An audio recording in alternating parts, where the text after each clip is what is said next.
There's breaking news tonight that Congresswoman Marjorie Taylor Greene has announced she is going to resign her seat in the House effective January 5th. Hi, everyone.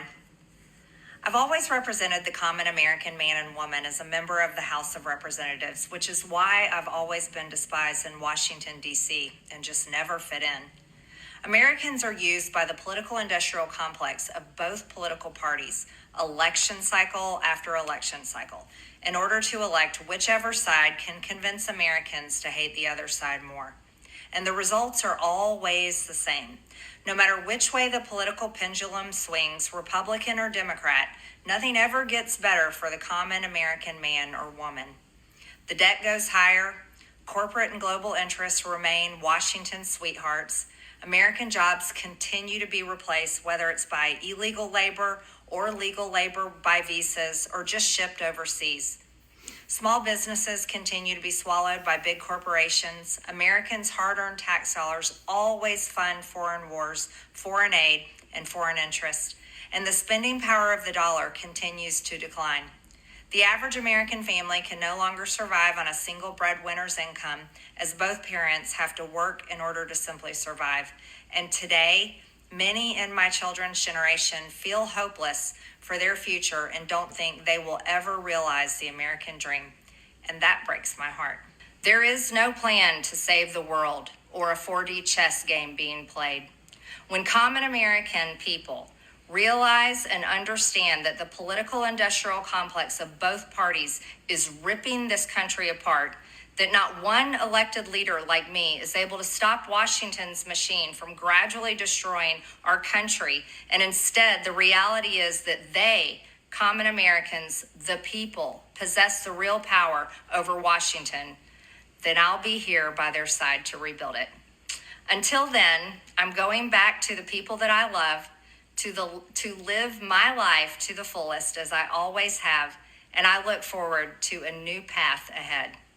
I'll be resigning from office with my last day being January 5th, 2026, and I look forward to seeing many of you again sometime in the future. May God bless you all, and may God bless America. I'm actually not surprised to hear this news. Donald Trump and Marjorie Taylor Greene have been feuding over the last few days. Marjorie Taylor Greene has been on a revamp her image tour for several weeks. I have repeatedly called her a savvy politician who is behaving like a rat fleeing a sinking ship. It's been startling to me to watch people on the political left be like, oh, maybe Marjorie Taylor Greene has some good ideas after all. Do y'all not remember how she became famous? She was a QAnoner who chased down people in the street to scream at them about QAnon conspiracies. She confronted David Hogg. Remember back in 2019 when Marjorie Taylor Greene ran down David Hogg, Parkland shooting survivor? David Hogg, who was a child victim of a school shooting, she called him a coward.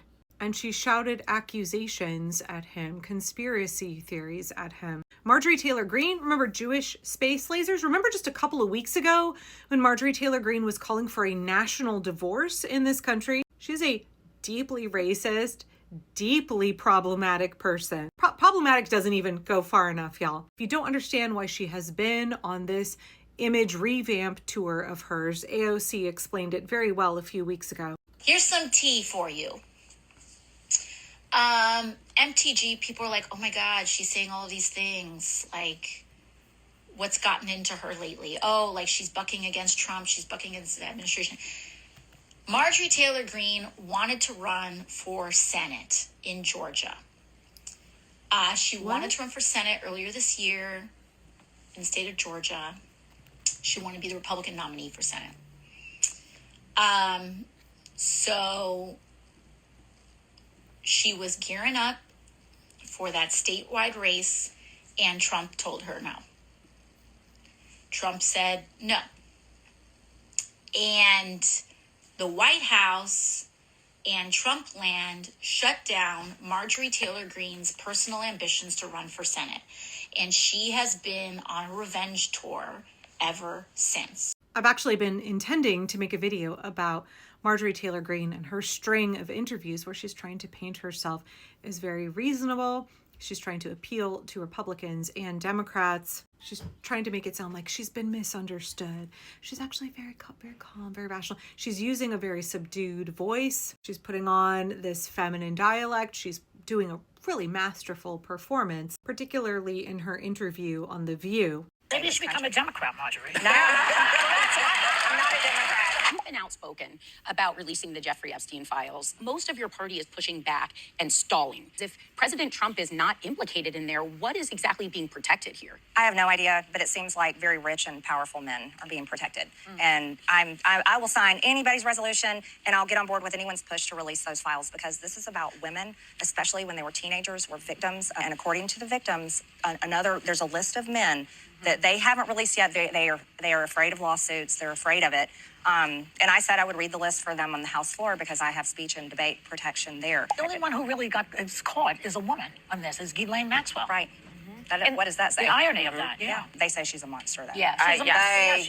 They hate her. Comes in all genders. They hate her. Yes. Congressman, as we speak, there seems to be a significant divide on the right over whether to give a platform to noted white supremacist Nick Fuentes. You two have had a complicated relationship over the years, but at a moment when anti-Semitism is on the Literal rise, white where do you stand on supremacist, this? Nazi. Well, first, I'm not anti-Semitic, but I am critical of the Israeli government. Well, I just mean domestically speaking, because a lot of Nick Fuentes' words are he hits every group, He's but a very literal much Nazi. Jewish people in general, not Israel, Jewish people. Well, number one, I don't have to agree with his words on attacking people like that. However, as a lawmaker, I think it's incredibly important that I defend our First Amendment for every single American. Of course, that does not apply to death threats or anything like that. However, I think the most important thing we can have as Americans is our free speech, and it can be speech that I either agree with or completely disagree with. It's something interesting you said. You said you're critical of the Israeli government, but you are not anti-Semitic. Most people now believe that if you criticize the Israeli government, you are anti-Semitic. Do you disagree with that? Actually, I disagree with Or I should say many people. I would say that tide has completely changed. I think many Americans today see the difference is you can love Jewish Americans and you Right. can love Jewish people Right. and not be critical of people at all. And you Correct. I have the right to criticize a foreign government. And I criticize as many of them as I want. And I can say October 7th was the worst thing and horrific, but I can equally say starving children and people and children in Gaza is also horrible. And that's my opinion. I feel like the government has failed all of us. And it purely disgusts me. The worst thing that I just can't get over is we're not working right now. And I put that criticism directly on the Speaker of the House. It is an embarrassment to me that we're not in session. And getting paid. I'm not taking a paycheck. Good for you. Exactly. I'm not taking a paycheck. I voted to fund the federal government on September 18th. I want all federal employees to be paid. I want all the programs to be funded. Look, I'm with women, so I feel very comfortable saying this. I'm really tired of the pissing contest in Washington, D.C. between the men.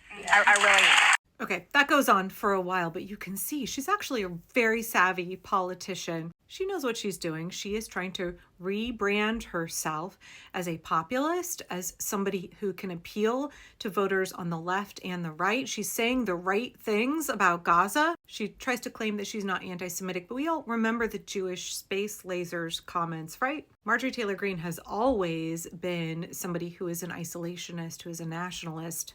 I find her like, I'm trying to speak in a reasonable way, right? We're all women here. I'm very reasonable. I care about the working class. I care about our federal workers.